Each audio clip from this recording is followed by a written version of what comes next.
Nesse vídeo eu vou te ensinar 3 erros que são bastante comuns para os alunos brasileiros. Well, the first one is a classic, até porque é um erro de tradução literal. Veja se você consegue encontrar o erro nessa frase. I have 30 years old. I have 30 years old. Como você corrigirá ela? Bom, o que a gente precisa entender é que em inglês a gente não diz que a gente tem uma idade. Em português nós dizemos, eu tenho tantos anos de idade. Em inglês nós vamos dizer que nós somos tantos anos velho. Pois é, a gente mesmo se chama velho. Então a gente vai dizer, I am 30 years old.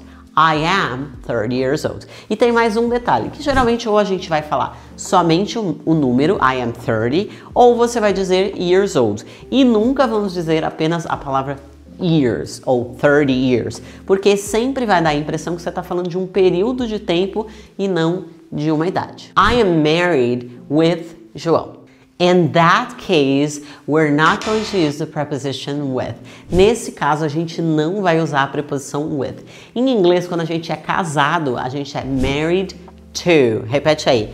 Married to. So the correct sentence here would be I'm married to João. E aí, acertou essa? Um outro erro que beira um pouco gramática, mas também talvez um erro bastante cultural, é você perguntar para a pessoa, por exemplo, What countries do you know? Or, do you know Brazil? Usar o verbo know no sentido de conhecer é muito comum pra gente em português. Então, em português eu falo, você conhece a França? Você conhece os Estados Unidos? Você conhece a Lady Gaga? Mas em inglês a gente não usa muito esse você conhece no sentido que a gente usa em português. Porque em português o que a gente de fato está querendo dizer quando a gente pergunta você conhece é você já esteve lá, você já visitou esses países. É isso que a gente quer dizer. Porém, o gringo vai entender, quando você pergunta esse tipo de pergunta, que você está perguntando assim, você já ouviu falar na Lady Gaga? Você já ouviu falar no Brasil? Quais países você já ouviu falar? Então, dependendo até do contexto, o gringo pode até se sentir meio ofendido, que você está dizendo que ele não tem muita cultura. Inclusive, eu já tive um aluno brasileiro que uma vez estava conversando com um gringo e ele perguntou, Do you know Brazil? Você conhece o Brasil? E o gringo respondeu para ele, Of course, I live in this planet. Claro, eu moro nesse planeta, nesse mesmo planeta que você morou. Usando um pouco de sarcasmo. Então, qual seria o melhor jeito de fazer essa pergunta? You can ask, What countries have you been to? What countries have you been to? And if you want to know if they have visited Brazil, you're going to say, have you visited Brazil yet? Então, tanto faz você perguntar, have you been to Brazil yet? Or have you ever been to Brazil? Qualquer uma delas vai soar muito melhor e vai dar a conotação daquilo que você de fato quer dizer, que é, você já esteve ou já visitou tal lugar? E o erro número 4 é o famoso I passed in the past. O que tem de errado nessa frase? É isso mesmo que você está pensando. In that case, we're not going to use any preposition. Nesse caso, a gente não precisa usar nenhum tipo de preposição. You're going to say straight. Você vai dizer direto. I passed the test. I passed the test. E aí, nesse teste, você passou? Esse erro aqui, o número 5, é bastante comum. I've already heard a lot of people say, I went to there. O que faz muito sentido com uma tradução literal, que é eu fui para lá. Ué, traduzindo literalmente faz sentido. But in English, this is not how you're going to structure this sentence. Mas não é desse jeito que você vai estruturar essa frase em inglês. So the correct way to say that is I went there, sem nenhuma preposição. I went there. E aí, acertou essa? A number 6 também é uma clássica. Já ouvi muita gente dizendo she said me or he said me. So, for example, she said me that she was happy. She said me that she was happy. Querendo dizer, ela me disse que estava feliz. Nesse caso, prefira utilizar o verbo tell, principalmente porque o verbo tell vai direto para a pessoa que você disse. Tell me, tell him, tell her, tell them. Toda vez que nós utilizamos o verbo say, a gente tem que dizer say o que você está dizendo to para quem você está dizendo. Então, por exemplo, say hello to me. Como ela é uma estruturação de frase que é mais longa, mais difícil e você precisa colocar uma preposição, adivinhe que os nativos acabam usando e que soa much more natural, que soa muito mais natural, é você simplesmente usar o verbo tell. Tell me, tell her, tell them. Então, no caso, ao invés de dizer she said me she was happy, you're going to say she told me she was happy. E o erro número 7 acontece muito, principalmente em job interviews, em entrevistas de emprego. Então, a pessoa vai dizer lá das suas graduações, and she's going to say, or he's going to say, I'm graduated in social sciences, for example. E nesse caso seria muito melhor dizer I have a degree in social sciences. E aí, já sabia dessa? Uma outra frase que a gente também vê também em entrevistas de trabalho, em job interviews, é quando você vai falar das suas habilidades. Então, quando você vai falar que você é bom em fazer alguma coisa. Então, vamos imaginar que você está numa entrevista de trabalho para ser chefe de cozinha. You're going to say, I'm good in cooking, certo? Errado.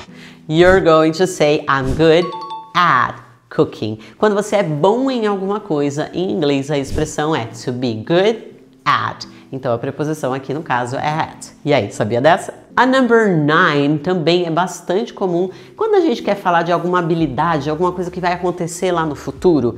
Então, eu não tenho muito como dizer eu vou poder fazer alguma coisa, e aí a gente confunde aqueles verbos modais e acaba dizendo I will, can, go. Será que a gente pode usar I will, can, go? O que tem de errado nessa frase? In English, when you're going to talk about the future, quando você vai falar do futuro, lembra que o verbo can simplesmente não existe no futuro. E para isso a gente tem um substituto muito bonitinho que é o to be able to, que é o verbo estar apto a fazer alguma coisa, mais ou menos isso. Então aqui você vai fazer uma combinação e vai dizer I will be able to go.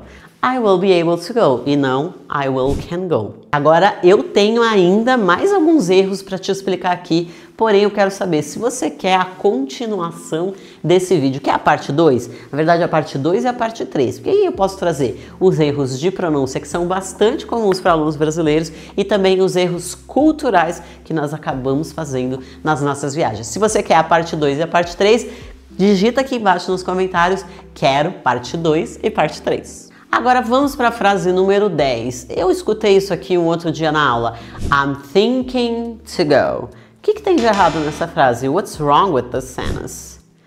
Well, when you wanna say, eu tô pensando em ir para alguma festa, para algum lugar, para alguma viagem, you're not going to say I'm thinking to. In that case, you're going to use the preposition about. So you're going to say I'm thinking about going. E talvez você esteja se perguntando, mas por que veio ing depois desse about? É que, em geral, quando a gente vai adicionar um verbo depois de uma preposição, esse verbo vem com ing. O erro número 11, se eu dissesse para você assim, I don't know nothing, querendo dizer, eu não sei nada. O que tem de errado nessa frase? Well, in English, you cannot have two negatives in one sentence. Em inglês a gente não pode ter duas negativas numa mesma frase. Então você tem que dizer algo parecido com isso aqui. I know nothing, eu sei nada, ou I don't know anything. Então apenas uma negação. Agora a gente não pode dizer don't com nothing numa mesma frase. O erro número 12 também é bastante comum. I need to study more. Can you identify the mistake in this sentence? Você consegue identificar o erro nessa frase? Well, the verb need, ele sempre vai pedir para você que você use a preposição to, caso você venha colocar um verbo depois dele. Eu preciso ir, eu preciso comprar, eu preciso estudar, whatever, sempre use a preposição to. So, in that case, you're going to say, I need to. So, you're going to say, I need to study more. I need to go. I need to change. E aí, acertou esse? E o erro número 13, vou ler a frase aqui para você e você me diz se você consegue identificar o erro. I pass a lot of time at home. Well, if you translate it, se você traduzir, talvez vai fazer bastante sentido pensar eu passo muito tempo em casa. But in English, you're going to say spend e não o verbo pass para isso. So you're going to say, I spend a lot of time at home.